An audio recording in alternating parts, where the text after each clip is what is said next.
Assalamualaikum warahmatullahi wabarakatuh. Sahabat Hilal Rabbani. Video kali ini kita akan mengangkat kisah perjalanan mualaf cantik asal Portugal, gadis yang sejak usia 17 tahun telah dikenal sebagai aktivis Islamophobia, pewarta Injil dan misionaris yang sangat vokal membenci Islam, namun pada akhirnya memutuskan menjadi mualaf. Lantas, apa yang membuat dirinya masuk Islam? Todo aquele que nele crê não pereça. It's not the first time that it's happened, like the second time. Mariana lahir di sebuah keluarga Katolik taat di kota Lisbon, Portugal. Sejak kecil, ia dididik untuk menjadi seseorang yang religius. Ayahnya adalah seorang pendeta paroki di gereja lokal, sementara ibunya aktif dalam pelayanan sosial gereja. Mereka membesarkan Mariana dengan nilai-nilai Kristen yang kuat, termasuk pentingnya menyebarkan ajaran Yesus kepada mereka yang belum mengenal Tuhan. Sebagai seorang anak yang cerdas dan penuh semangat, Mariana menunjukkan ketertarikannya pada Alkitab dan teologi.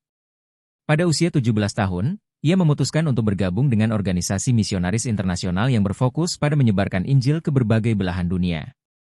Mariana yakin bahwa hidupnya memiliki tujuan mulia, membawa cahaya Tuhan kepada orang-orang yang belum pernah mendengarnya. Setelah menyelesaikan pelatihan misionaris di Portugal, Mariana mulai menjalani tugas pertamanya. Ia dikirim ke Afrika, di mana ia bekerja selama beberapa tahun di komunitas miskin di Angola. Di sana, Mariana belajar tentang keberanian, kerja keras dan menghadapi tantangan. Namun, ia juga menemukan hal yang membingungkan. Banyak orang yang ia ajak untuk mengenal Yesus ternyata sangat religius dalam kepercayaan mereka sendiri, termasuk penganut Islam. Beberapa dari mereka bahkan memiliki argumen yang logis dan kuat tentang keyakinan mereka. Salah satu pengalaman yang sangat mengguncangnya adalah ketika ia berdiskusi dengan seorang pria Muslim tua di desa kecil di Angola. Pria itu bertanya kepada Mariana, jika Yesus adalah Tuhan, mengapa dia berdoa kepada Tuhan? Dan mengapa Tuhan membutuhkan makanan, minuman, dan istirahat seperti manusia? Mariana tidak bisa memberikan jawaban yang memuaskan, ia mengabaikannya dan menganggap bahwa iman tidak memerlukan logika. Setelah beberapa tahun, Mariana melanjutkan misinya ke negara-negara Timur Tengah, termasuk Lebanon dan Turki. Ia mulai belajar tentang budaya Muslim dan sering bertemu dengan komunitas Islam. Meskipun misinya adalah menyebarkan Injil, ia juga diam-diam merasa kagum dengan bagaimana umat Islam menjalankan kehidupan mereka. Kedisiplinan dalam sholat 5 waktu, solidaritas dalam zakat, serta ketundukan mereka kepada Tuhan yang mereka sebut Allah, membuat Mariana merasa ada sesuatu yang berbeda. Saat berada di Turki, Mariana menghadiri sebuah diskusi antar agama yang mempertemukan para pemuka agama dari berbagai keyakinan. Salah satu pembicara utama adalah seorang cendekiawan Muslim yang memaparkan tentang keindahan Al-Quran dan bagaimana Islam menjawab banyak pertanyaan mendasar tentang kehidupan. Mariana sangat terkesan dengan pemaparan itu, terutama ketika cendekiawan tersebut membacakan potongan ayat Al-Quran Surat An-Nahl ayat 36. Dan sesungguhnya kami telah mengutus Rasul pada tiap-tiap umat untuk menyerukan, sembahlah Allah saja, dan jauhilah tagut. Ayat ini menggugah Mariana karena ia melihat kesamaan dengan misinya, menyeru kepada Tuhan yang Esa. Namun, ia mulai bertanya-tanya, apakah ia telah benar-benar memahami Tuhan? Di tengah kegelisahannya, Mariana memutuskan untuk membaca Al-Quran untuk memahami lebih dalam tentang Islam.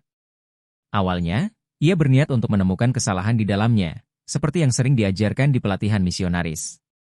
Namun, yang terjadi justru sebaliknya. Setiap kali ia membaca Al-Quran, ia merasa ada sesuatu yang berbicara langsung ke hatinya. Ia terkesan dengan kisah-kisah para nabi, termasuk Yesus, dalam Islam dikenal sebagai Nabi Isa, yang diposisikan sebagai utusan Allah, bukan Tuhan. Salah satu yang sangat menyentuh hati Mariana adalah Quran Surat Al-Ikhlas. Katakanlah, Dia Allah yang Maha Esa. Allah adalah Tuhan yang bergantung kepadanya segala sesuatu. Dia tidak beranak dan tidak diperanakan, dan tidak ada seorang pun yang setara dengan Dia. Surat ini memberikan kejelasan yang logis tentang sifat Allah. Mariana mulai merasa bahwa konsep tauhid lebih masuk akal dibandingkan doktrin Trinitas yang selalu membingungkannya sejak kecil. Selama beberapa bulan berikutnya, Mariana sering menghabiskan waktu untuk berdiskusi dengan Muslim lokal, membaca buku-buku tentang Islam dan terus merenungkan apa yang telah ia pelajari. Pergulatan batinnya semakin intens, terutama ketika ia merasa bahwa keyakinannya selama ini tidak lagi sesuai dengan hatinya. Salah satu momen krusial terjadi ketika ia membaca kisah Nabi Muhammad SAW dan para sahabatnya. Ia kagum dengan bagaimana Islam mengajarkan keseimbangan antara hubungan dengan Tuhan dan hubungan dengan sesama manusia. Islam bukan hanya agama, tetapi juga cara hidup yang mencakup semua aspek kehidupan dari ibadah hingga etika sosial. Akhirnya, Setelah setahun penuh pencarian dan perjuangan batin, Mariana memutuskan untuk mengucapkan syahadat. Ia melakukannya secara sederhana di sebuah masjid kecil di Istanbul di hadapan seorang imam dan beberapa saksi. Dengan berlinang air mata, ia mengucapkan, "Asyhadu alla ilaha illallah, wa asyhadu anna Muhammadar Rasulullah." Aku bersaksi bahwa tiada Tuhan selain Allah, dan aku bersaksi bahwa Muhammad adalah utusan Allah. Momen ini adalah titik balik terbesar dalam hidup Mariana. Ia merasakan kedamaian yang belum pernah ia rasakan sebelumnya. Baginya, menjadi seorang Muslim adalah awal dari perjalanan spiritual yang sesungguhnya. Setelah masuk Islam, Mariana mengubah namanya menjadi Maryam, mengikuti nama ibu Nabi Isa dalam Islam. Ia mendalami agama barunya dengan semangat yang sama seperti dulu ia mendalami agama lamanya. Ia memutuskan untuk berhenti dari pekerjaannya sebagai misionaris dan mulai aktif membangun dialog antar agama dengan tujuan memperkenalkan Islam secara damai. Ia sering diundang untuk berbicara di konferensi dan seminar, di mana ia berbagi kisahnya dengan tujuan menginspirasi orang lain untuk mencari kebenaran dengan hati yang terbuka.